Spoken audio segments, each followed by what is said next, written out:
Whoops.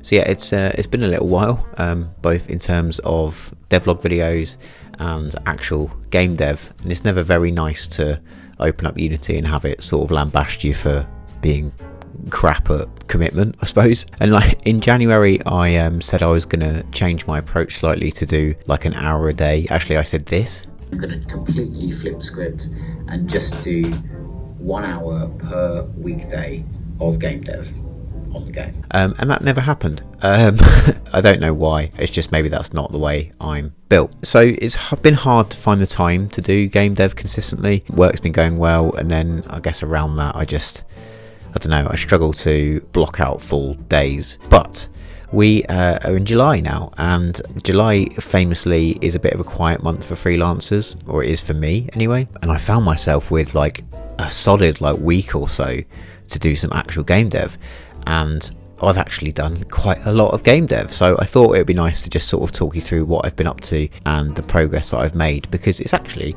quite a nice amount of progress. So let's go day by day and talk about what I got up to, I suppose. So the last time I had opened Unity, I was implementing this sustainability department in the building, which is a kind of complicated scene because this table is tougher than you would imagine it is to implement with sorting layers, because the guy needs to go around the table and then kind of have the table come in front of him. So that was a process of kind of implementing that as a separate layer, and then having a bunch of sorting layers that kind of make sure that when you get past a certain point on the layer, he then is behind that table rather than in front of it. But I was quite happy with that. I think I got to that point, realised that there was a puzzle in this room that I couldn't really be bothered to do at the time, and then left it there for a month or so, I guess. That's not great. So the puzzle in that room, at the risk of game spoilers, is one where you need to water plants in a certain order in order to affect a different scene in the game, and that's something I put in my design document 3 years ago, without really thinking about how I was gonna actually get to the point of making it and what it would actually entail. So it's a fun challenge when you get to that kind of thing, because you need to sort of put your thinking hat on and figure out how that's actually going to work. And that brings us to Thursday, which was the first kind of full day of game dev that I had in this little block.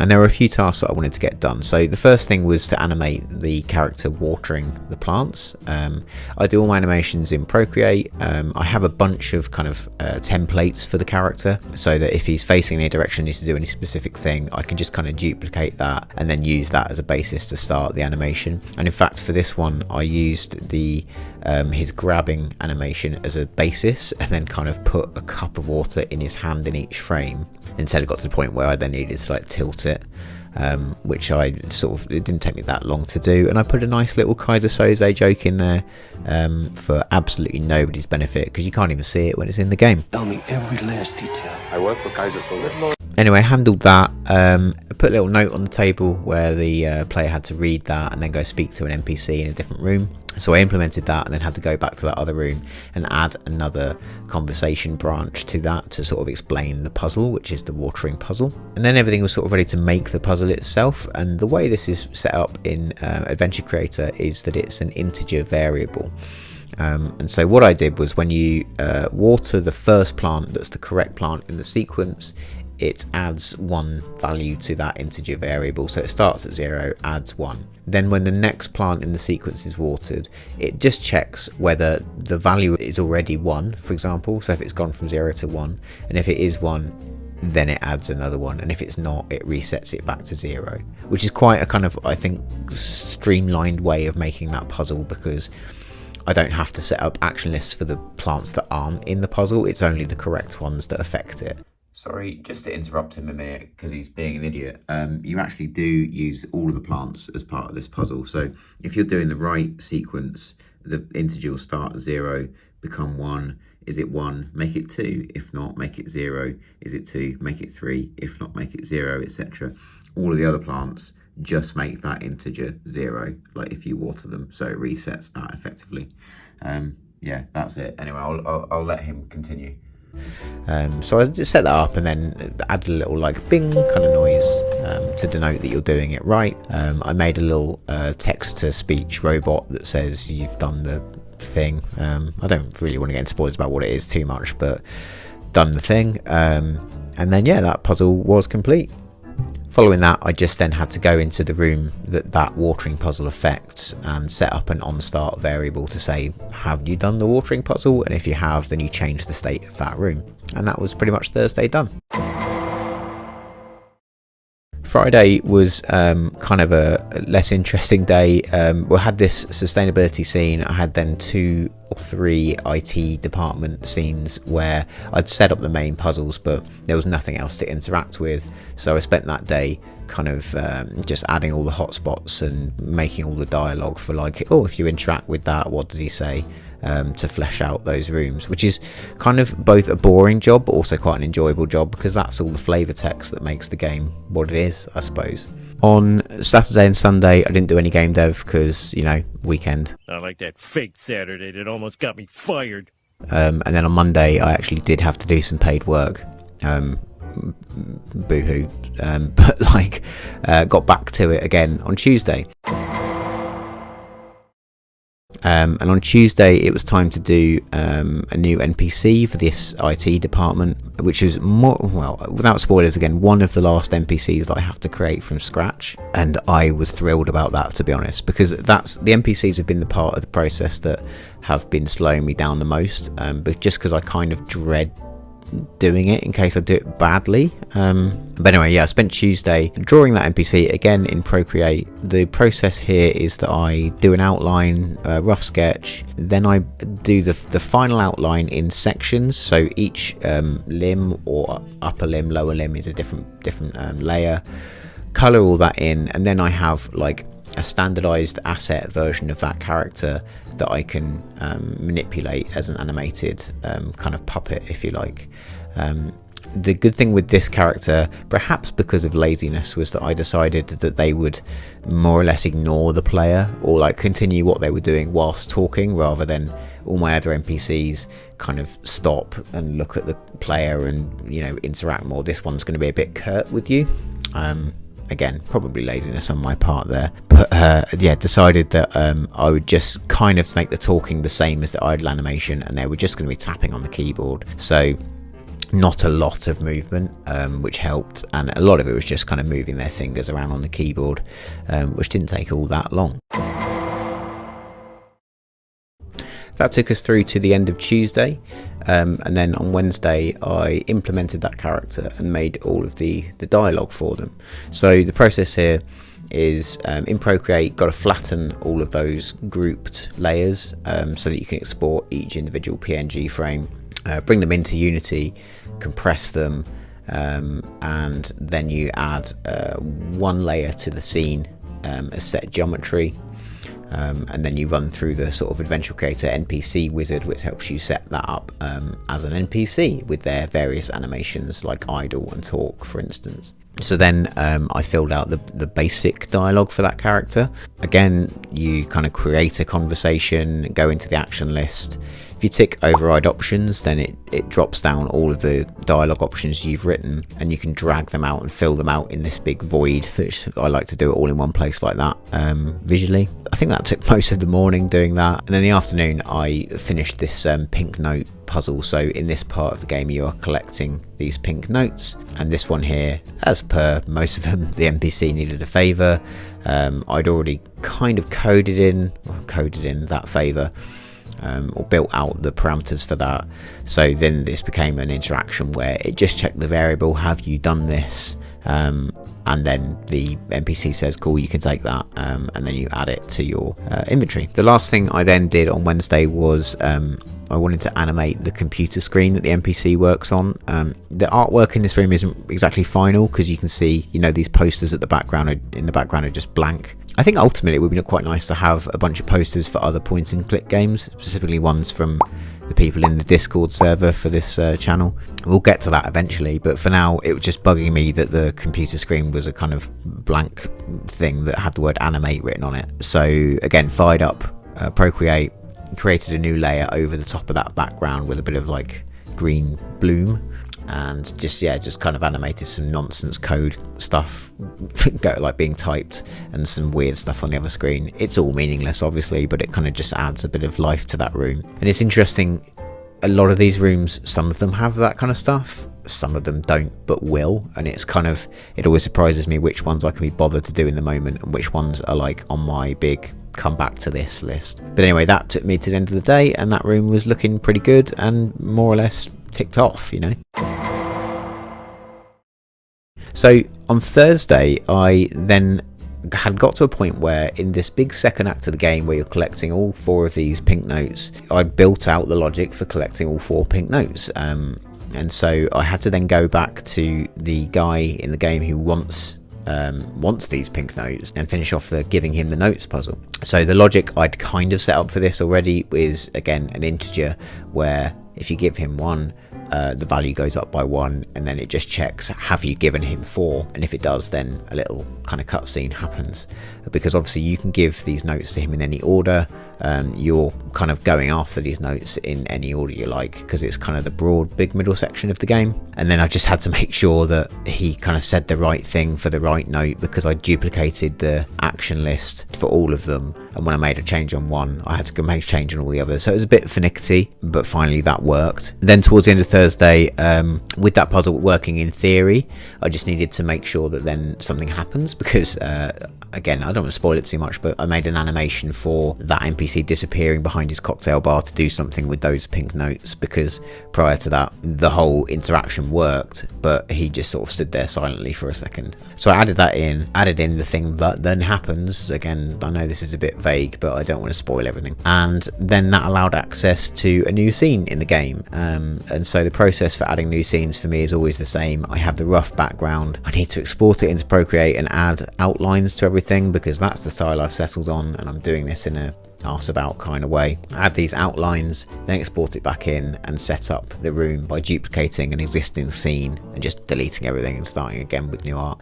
So there, by the end of that day I had set up this room, which is Tom's office, and that was enough work for that day.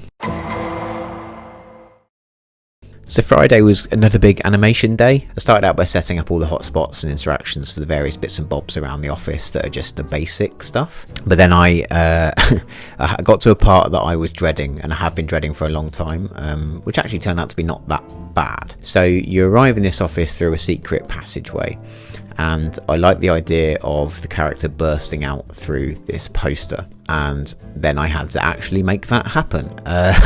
So the first step there is actually, the animation. So back we go into Procreate, and I spent an hour or so working out what it looks like if a poster bulges. Did that, and then imported the kind of mannequin puppet version of my player and tried to figure out what roly-poly looks like, or a somersault if you will. So the process there was doing kind of 4 or 5 keyframes that I'd stolen from a reference off of Google of like half rolled, like over, fully over, standing up, and then filling in the ones in between. And I think it's such a fast animation, you don't need to have like a million frames for that to suggest the exact movement, but enough that it kind of looks relatively smooth, even though, yeah, it's quite janky really, I don't know.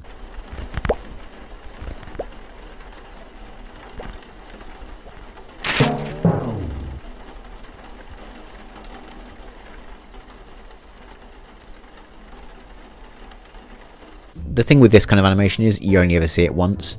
I have seen it 100,000 times, so I'm very pernickety about it, but when you're the player, you'll kind of go, you'll see him do that roly-poly, and that's more or less it. So it's not worth obsessing over too much, I don't think. So the way it actually works in-game is, what happens is the player is teleported off-screen, and then this animation plays, and then the second it stops, the player is teleported to where the animation has stopped. So it's not actually like a player animation as much as it is a scene animation, and then the player like boings back into where he's supposed to be. There is a brilliant tutorial on this from Wosie, who's part of our Discord server, because he has a very similar thing at the start of his game, if anybody's interested. I'll link to that in the description below.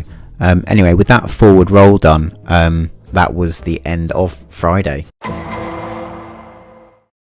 But something was bugging me about it, and that was you do actually need to go back into that tunnel, once really, but maybe more if you're unsure of what to do next. So I didn't want it to just be he gets to the hole and then the scene fades out. I actually wanted him to like start climbing back in, and I kind of wish I hadn't done that because I started to do it, got a bit frustrated with it. It's actually one of those things where on my iPad there is only a certain amount of layers you can have in an animation, and I kind of max that out trying to do this crawl back in animation, and it looked a bit janky because the player was a bit stretched and warped with his arms and stuff. So ultimately I kind of exported quite a rough version of it, and then decided that he would start climbing in and the screen would fade out whilst he's doing that. And again, I think it's good enough that I'm not that worried about it. But if I was, you know, rich, I'd pay an artist to do all this stuff properly. But it is what it is. And then, yeah, I just sort of tidied up all the rest of the logic around that room. And that was the end of pretty much a week of game dev. The thing is, since then, I've actually done another like full week of game dev, and I've made some pretty mad progress. Like, long-time viewers of the channel will kind of remember me saying that the big middle section of the game with those 4 pink notes is quite big and multifaceted and broad, but the end of the game is very streamlined and has very few NPCs, and is a much kind of pacier, easier thing to set up. So the progress I've made in the last week has been kind of mad, and like the end is in sight, which is weird. On my big spreadsheet currently there's only 4 scenes that need to be implemented, and I've done all of the backdrop art for them, and in the last kind of couple of days I've been doing like a scene a day almost, because they're so simple to set up. There are a couple that need a lot more, but it's a bit scary almost that I'm getting to the point where there will be a build of this game that you can play from start to finish quite soon. Now that's really like kind of filled me with confidence and dread at the same time, and it's